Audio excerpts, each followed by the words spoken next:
ఏం పేరు? సుబ్బారావు అండి. సుబ్బారావు గారు, ఎక్కడి నుంచి వచ్చినావు? ఈశ్వరప్పమ్మ క్లినిక్. నేను తెనాల దగ్గర దుగ్గిరాలండి. దుద్దిరాలకి వెళ్ళి వచ్చినావు. ఏం బాధతో వచ్చినావు? ఇట్లా అరిచేతులకి సోరియాసిస్ లాగా వచ్చింది. ఎన్ని సంవత్సరాల నుంచి బాధపడుతున్నావు? 6 months పైన అయింది నాకు వచ్చి. డాక్టర్ గారి దగ్గరికి వచ్చి 3 నెలల నుంచి ఇక ఇంతకుముందు ఇక్కడ రాకముందు ఎక్కడ వాడినావు? నేను ఇంగ్లీష్ మెడిసిన్ వాడాను గుంటరండి. స్కిన్ స్పెషలిస్ట్ దగ్గర. అవును. తగ్గలే? తగ్గల. ఆయింట్మెంట్లు ఇచ్చిన, లోషన్లు పెట్టినా తగ్గలే? తగ్గల. తర్వాత మళ్ళీ హోమియోకి వెళ్ళాను తెనాలి, అక్కడ తగ్గల. మళ్ళీ ఆయుర్వేదంకి వచ్చాను విజయవాడ, అక్కడ తగ్గలేదు సార్. మీ దగ్గరికి వచ్చిన తర్వాత నాకు చాలా వరకు చూపి చిత్త పెట్టు. Very good. అప్పుడు బాధ ఉన్నప్పుడు ఏమేమి ఉండే? బాగా పగిలిపోయి హోల్స్ పడతా ఉండేవి, బ్లడ్ కూడా వస్తూ ఉండేది సార్. తినరాకపో, కలపరాకపో, ఫుడ్ కూడా తీసుకోలేని పరిస్థితి.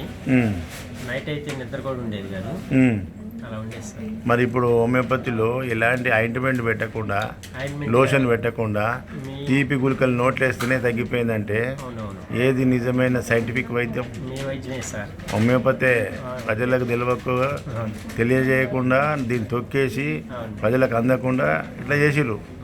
దీనికి ప్రజల చైతన్యం కోసం నేను అభిప్రాయం తీసుకున్నా. బయట లోషన్లు పెట్టినా, ములాములు పెట్టినా, ఎన్ని పెట్టినా తగ్గకపోయా. మళ్ళీ ప్రజలకు తెలియడానికి కోసం నేను అభిప్రాయం తీసుకున్నా. నువ్వు వేరే హోమియోపతిలో కూడా వాడినా తగ్గలేదు అంటున్నావు కదా. మరి అక్కడ తగ్గలేదంటే ఇక్కడ తగ్గిందంటే అది హోమియోపతి, ఇది హోమియోపతి. నువ్వేమనుకుంటున్నావు చెప్పు?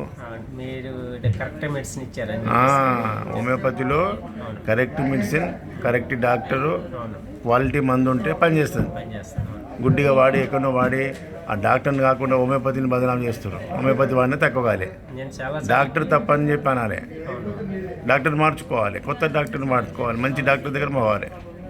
యూట్యూబ్లో చూసి డాక్టర్ గారి దగ్గరికి వచ్చానండి, మీ దగ్గరికి వచ్చాను. Very good. హైదరాబాద్ వచ్చేసి ఫస్ట్ మెడిసిన్ మీ దగ్గర తీసుకొని తర్వాత ఇక్కడ విజయవాడకు వచ్చేసాను. విజయవాడకు వచ్చేసాను. గుడ్. ఇంకొక నెల లోపల మరకలు కూడా పోతాయినన్నా. ఇక అట్లనే మంచి మెయింటైన్ చేయి.